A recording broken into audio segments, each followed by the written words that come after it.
all kind of new, but I have great support, so it's been a pretty good year so far. And I'm Kenzie Surur. I also go to Cameron Heights, and I'm also in grade 12. This is actually my second term as a student trustee, so I have some experience, but I'm so happy. I'm so happy to be working with Vaishnave this year, and Joanne and Kathleen are here supporting us today.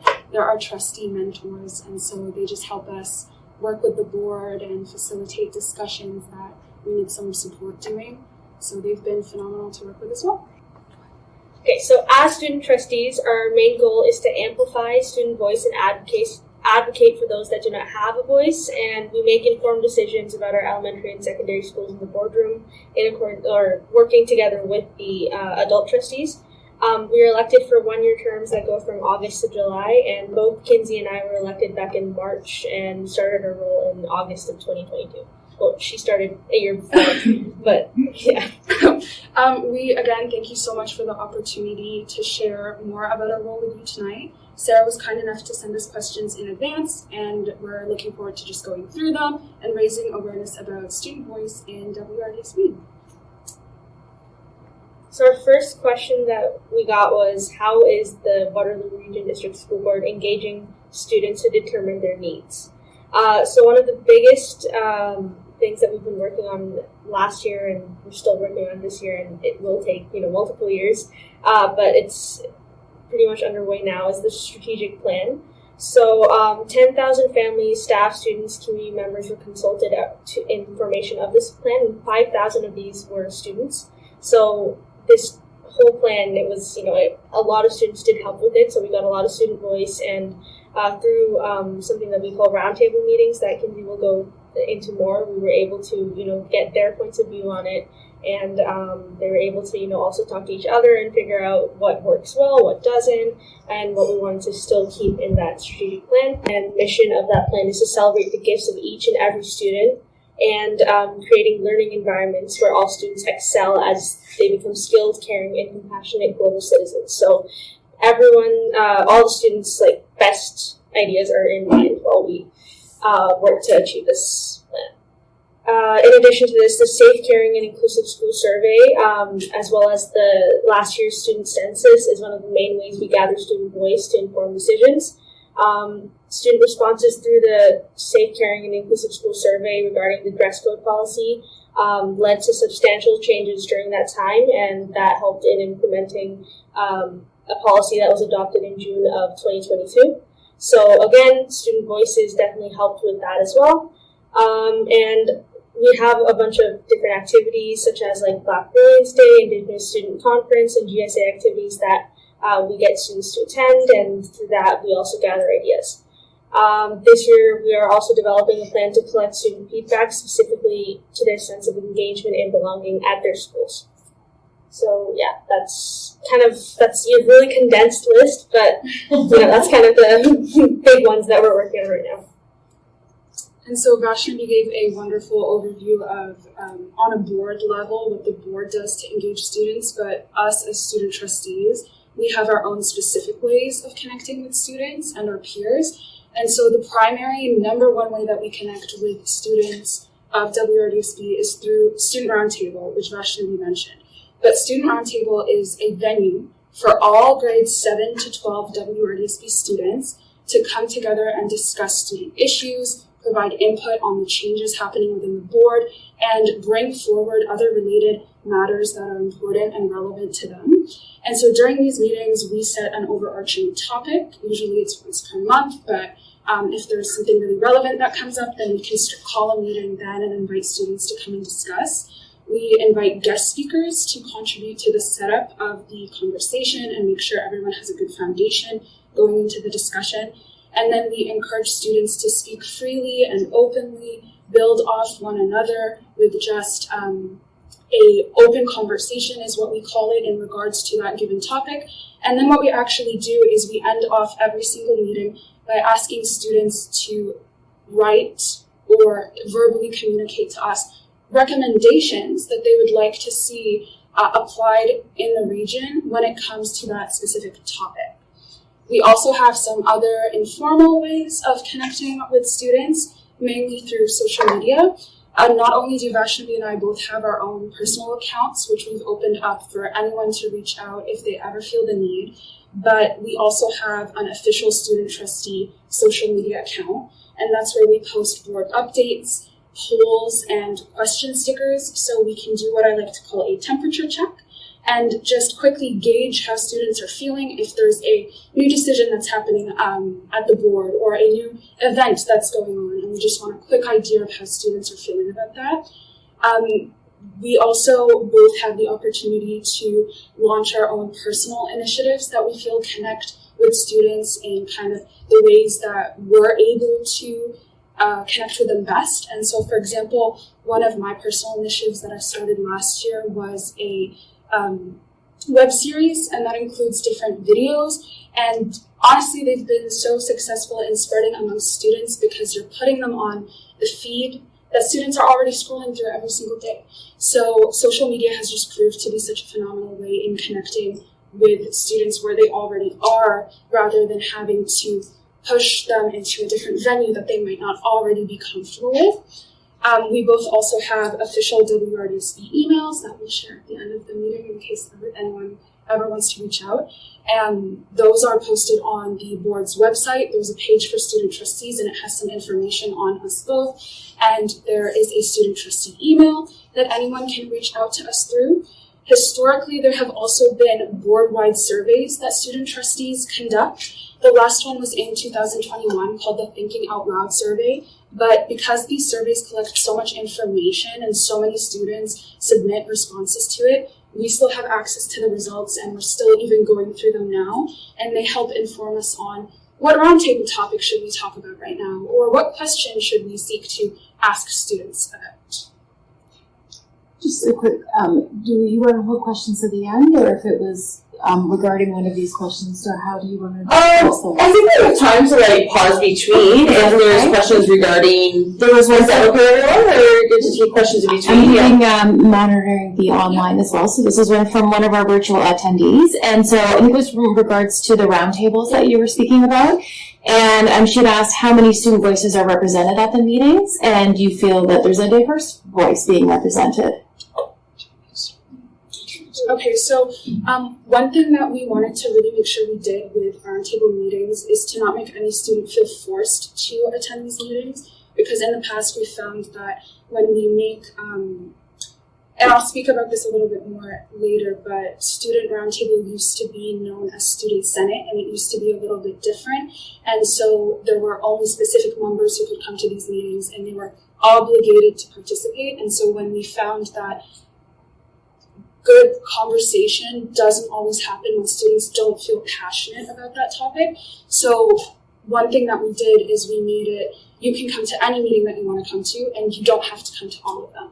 So what's interesting about that is our numbers change per meeting. So with some topics, we've had near 200 students attend, and that's just been, I remember that was last year, and it was one of our very first meetings, so it was a very good turnout for the very first one. Other meetings will have less attend, but what I've found is because the students who are coming, you see different faces in every single meeting because these are the students that are passionate about this topic. And so the numbers might not be super consistent, but we've always been able to get out good recommendations. And because everyone is welcome to attend, we haven't found a problem of someone wanting to share their voice but not being able to come and attend. A really quick follow-up is just how do the students hear about them, and is that through your social media channels or? So it's through social media, but also through their actual WRDSB emails. So they'll get it in their email feed anyways. So they can have a read through it, and then they can decide whether or not they want to. And just adding on, as Kinsey said, there's a diverse variety of topics that we'll go over. It's not open to repetition or anything. So again, they can definitely choose one to attend, and maybe if they don't really have an interest in another one, that's why it fluctuates. But as Kinsey also mentioned, if we have less numbers, but there are people that are really passionate about a certain topic, definitely get good ideas either ways. Can I follow up? Just the logistics of that students just starting grade 7. So, board is huge. So where are they held? How do students get to them? haven't heard anything about it. Okay, so what we've done is we actually have kept these meetings online. These started last year in the midst of the pandemic, so we didn't have the option to do it in person, but we found that it's a lot more accessible when we don't have to tell people to drive to a school. You need to sit here for 2 hours, but you can just log on to these meetings. So that student should actually be receiving emails to their WRDSB email whenever there is a roundtable being held, and that has information on the topic and the guest speakers, and there's a link to register. And then once you sign up with that link, as long as it's with a WRDSB email, then all students are given a link to the actual meeting room, and it's hosted on Google Meet. So does that help answer? Is it for secondary, or is it? This year it's been grades 7 to 12, but it really depends on the topic. You know, if it's a bit more mature or something, it might just be the secondary students. But or if it's like targeted towards something that's going on in secondary schools, then it'll be just. But yeah, it's usually just 7 to 12. Makes sense.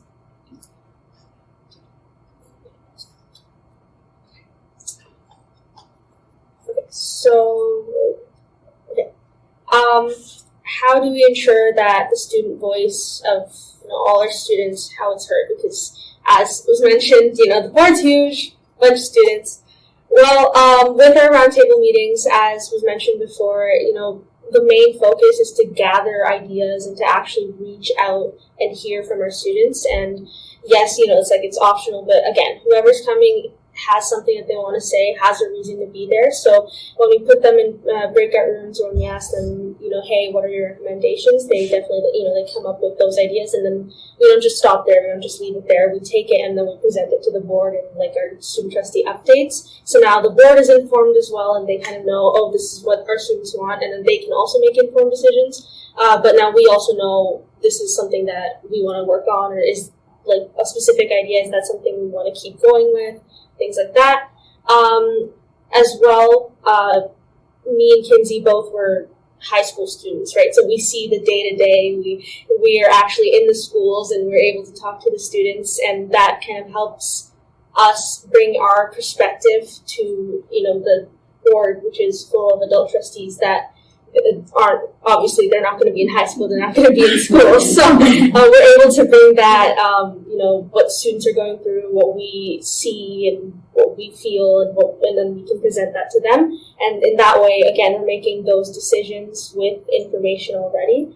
You guys know that, right? And so similar to the roundtable updates that Vaishnave was talking about at board meetings, when there's a topic on the board table, so whether that's a motion or just a discussion period, and we believe that it relates to students in one way or another, individually, Vaishnave and I make a decision on whether we personally would like to speak to it.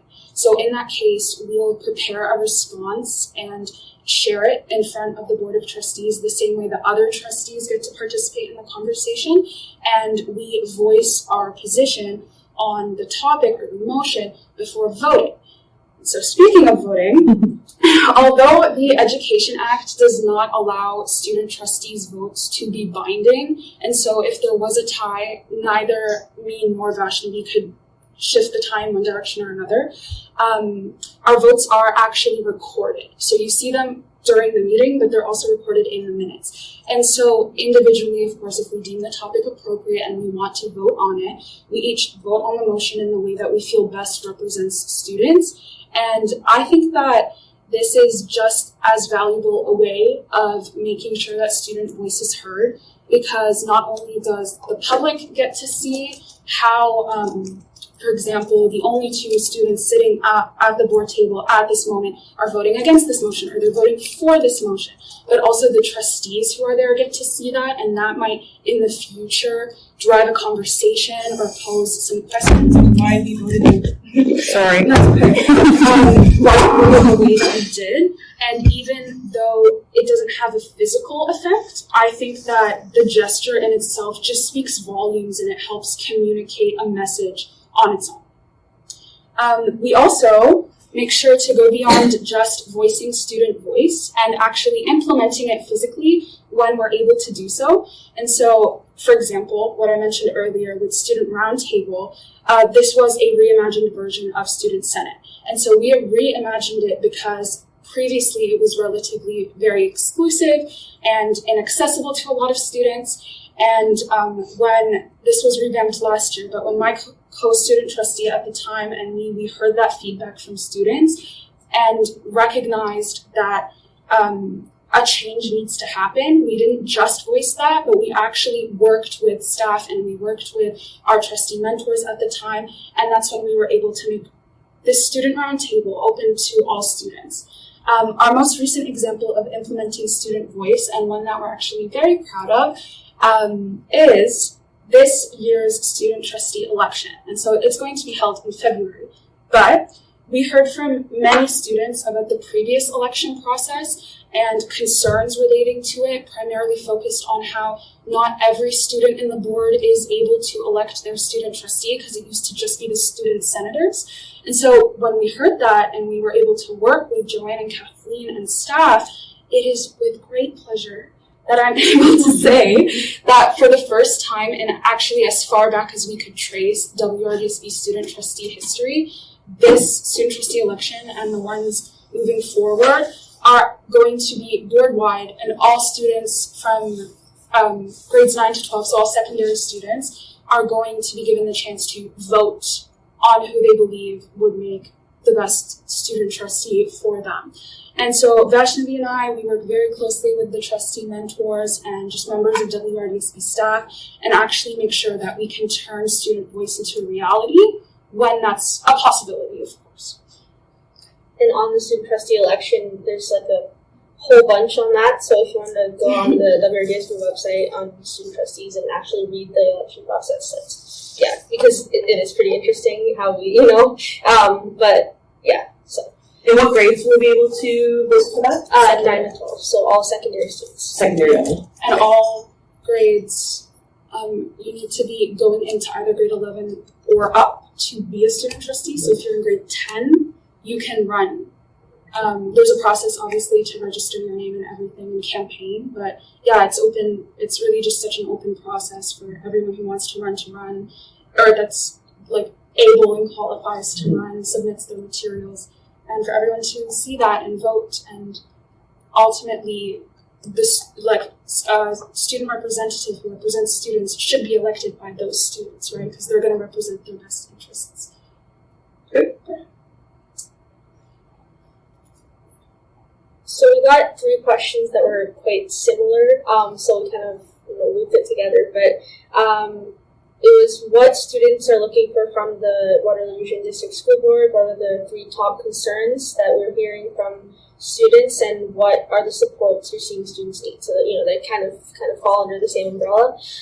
So I think that support and the ability to be heard and know that it's not just about talking, because yes, talking is the first step to implementing anything, but if that just stops at the talking, at the conversations that are happening, then there's no point, right? You need to be able to take everything that you've learned and then actually implement it. So that is what students are looking for. That, and I can safely say as a student that there's just been so many times where, I've gone through the process of, attending something and talking about a topic such as mental health and nothing gets done.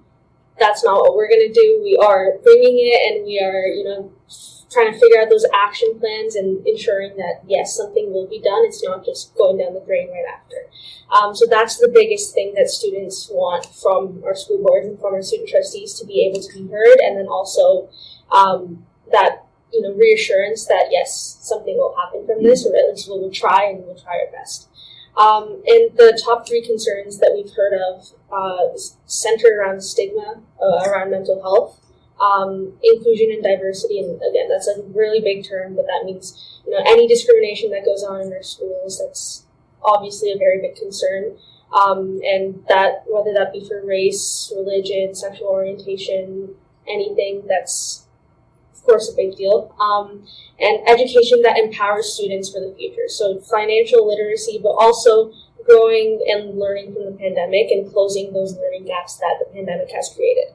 So all of those have been, concerns that we've heard over and over again from different students. And mental health, for example, we just had a roundtable on that. So that's kind of the way that we've been getting those students to, speak out about it. And on the terms of like inclusion and diversity, that's something that you can do on a daily basis, right? So as student trustees, in our own personal lives too, it's something that we've been doing in our own personal lives, being from backgrounds where we can also help, and so yeah, that's just something that we've been working on, and yeah, that we'll continue working on, of course. And just to add on to the supports that students really need, with mental health, a lot of students are really seeking resources. They're seeking not just general resources, but for example, if you are from a minority racialized group, there are specific resources that are going to help you more than others. And so expanding, and that kind of connects again with the inclusion and diversity, but really paying attention to what students need and trying to accommodate that. With inclusion and diversity, there's a lot of work that needs to be done with awareness. So some schools have started, or it's been wonderful to see, but like multicultural days and dress up and let's share the food from this specific country. And so initiatives like that really do help just make school a much more welcoming and inclusive environment. And with the pandemic is such a big topic, and there's so much to talk about with that, but really looking at the students who are most in need, because there are a lot of students who are still struggling with the pandemic and are still facing the effects, whether they be socioeconomic or physical or mental. And so really finding the students who are struggling and seeing how you can pay attention to them and make sure that they aren't falling behind because you're not able to pull them back together where they need to be. And even, things like, right now, I guess I'm going to use something that's relevant, university applications. But even in that, yes, it's like already so stressful, right? But this whole region is quite diverse. And me personally, like my parents, they're from India, so they don't know how the application process works, and that's something like I've been struggling with my whole life. Like they don't really know how the school system here works, and I know that it's not just my family that that doesn't understand the school system. There's so many immigrant families that don't have a good grasp, or it's completely different from what they're used to. And so my guidance counselor, like he was nice enough to reach out to them and try to help with that, and that's what we need more of. So that's another thing that we can look at both for mental health and for diversity. Just have people that are able to communicate with these parents and be like, we're here for you and we can help in these stressful times. And also same for the students, because honestly, like if my parents can't help me, then who can, right? So yeah. And so we spoke a little bit about the supports and the specific things that students are in need of, but in a general big picture lens, how can parents and school councils and trustees and the board in general help meet student needs? And so the biggest thing I would say we need to do collectively as people who are involved in education and who help drive decisions and raise awareness about specific problems is to, in this case, value student voice. And getting a little bit personal, but I cannot tell you how many times in this position, not necessarily with board personnel, but just in general working with people who are older than me, I've been belittled or dismissed or just told I'm too young or not experienced enough, and it happens. But I really want to stress that no one is going to be able to communicate the problems and the solutions that need to happen in schools other than those who are spending their entire days in schools. And so equally, as a side note, it's really important to consult with teachers, it's really important to consult with staff, it's equally important to consult with the bulk of that population, which is students. And so overall, we need to value youth and recognize their importance and recognize the importance of hearing student voice. because youth really are capable of understanding what is working and what isn't working in their schools and what they need for them to be able to be successful and to thrive in school and to graduate, leaving those doors ready to face the future and make the most out of their life. And so I know this is a very big, intimidating action item that isn't just going to be ticked off tonight, but I do think, though, that one way we can achieve this is to incorporate students directly into decision-making processes. And so inviting Vaishnave and I to speak tonight has been phenomenal, and I think it's the perfect step in the perfect direction. And of course, again, I know I'm saying it so many times, but we really appreciate it. I do think it's important to try to have student representation on every council in both the board and the community. So of course I understand if it's a parent council, it might not make sense to have students. We can still have students at the, Really? some schools do have students, even in the elementary. Well, that's Yeah. phenomenal. So more about expanding that to all schools should have a student sitting at the table would be better, but some schools already do. Yeah. That's amazing. Yeah, and some even in the elementaries would have like a grade 6 student in the leadership roles come in. Perfect. Yeah. No, I love to hear that. That's Yeah. phenomenal. And so already, So expanding it, that would be great. But it's wonderful to hear that it's already being incorporated. And so, for example, too, there are committees at the board level. So there's the Equity and Inclusion Advisory Group, the Policy Review Committee, right? And so almost on every single one of those committees, they either invite just one of the student trustees or both of the student trustees.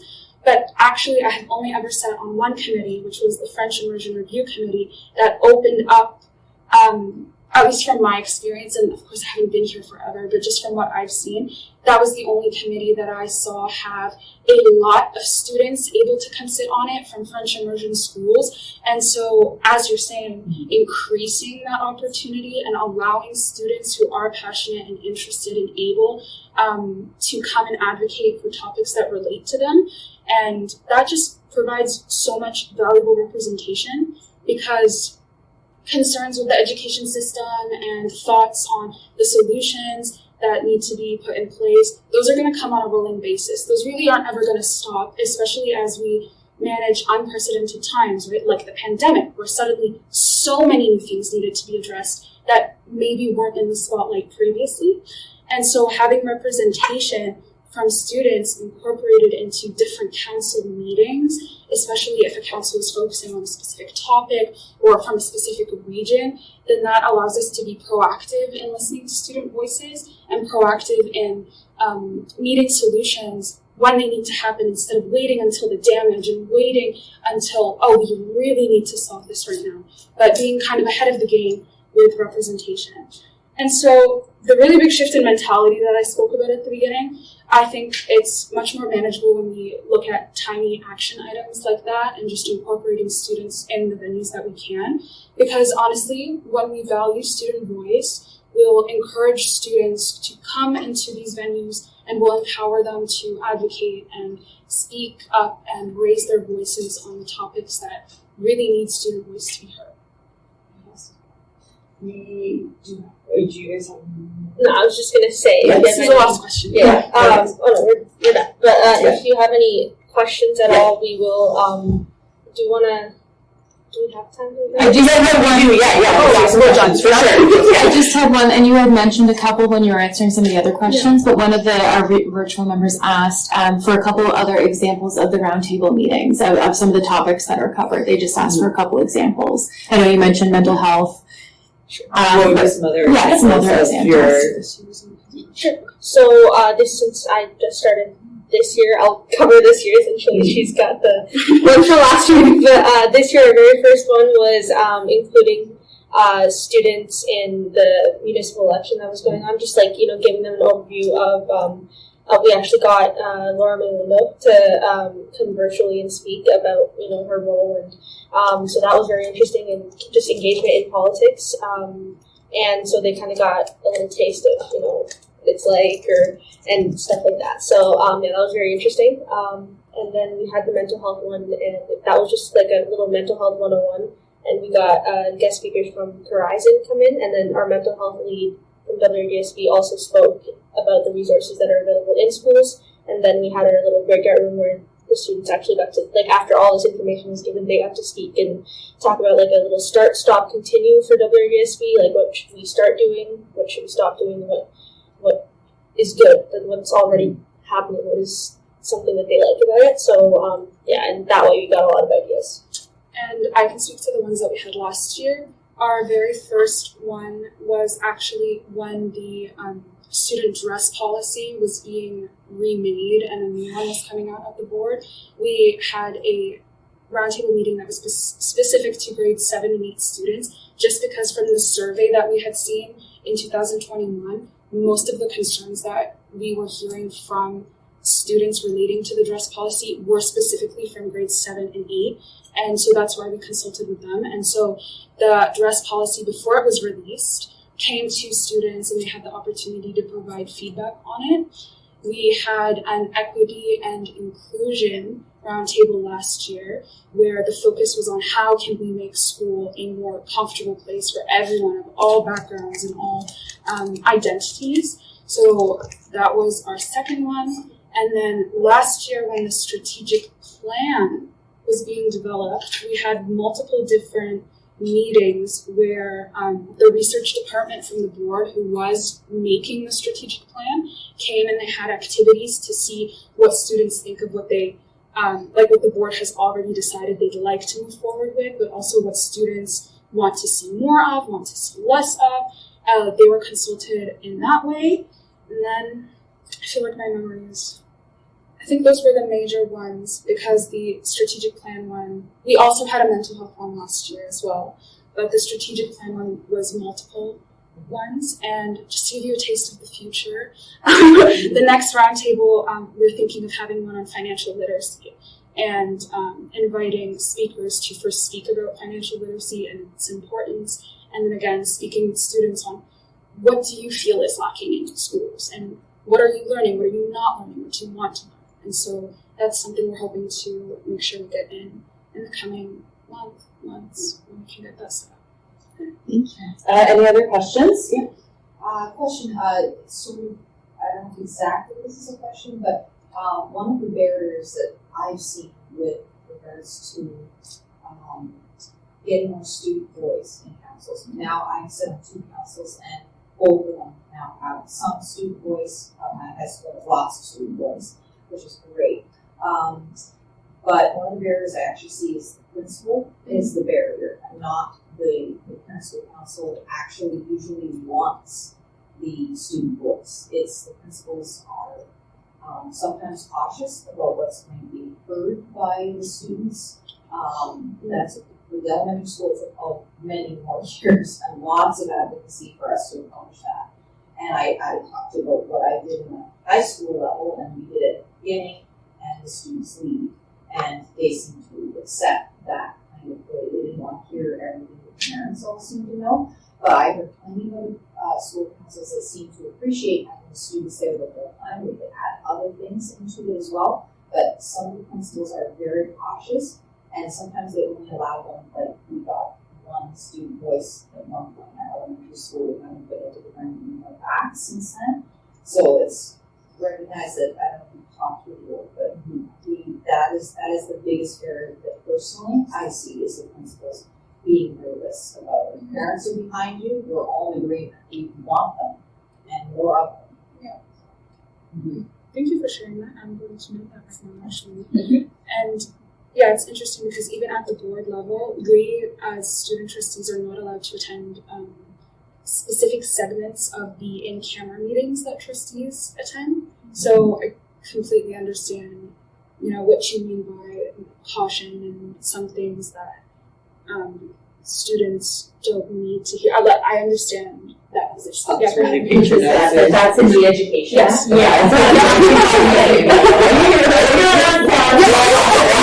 Sorry guys, you're gonna have to turn off now. Pass out girls are gonna talk about the stuff. And it's things like human resources and Like board-related human staffing, things like that, and it's Okay. And like very personal clearly items. Yeah. So I understand that there are specific items that Who's we- getting Betty's retirement gift today? So, anyways, okay. Perfect. Any other questions? I think that is a good point, though. Some of that barriers that maybe, if information could come from more of a top level, saying that it is important. I have a question. You guys are amazing. You guys is amazing. What is your demographic for minorities and indigenous? Do you guys have a lot of turnouts for the students coming? For the roundtable? Yeah, for the roundtable. I found the most minority representation that we had in our roundtables was for the equity and inclusion roundtable, which I thought was actually very phenomenal to see because it's always amazing to see the key stakeholders at these meetings, but from what I've seen, every meeting has a very diverse and different students of different populations come. You wouldn't know any stats of it. We don't collect Yeah. information on that because all we do collect is just their name, their grade, and their school.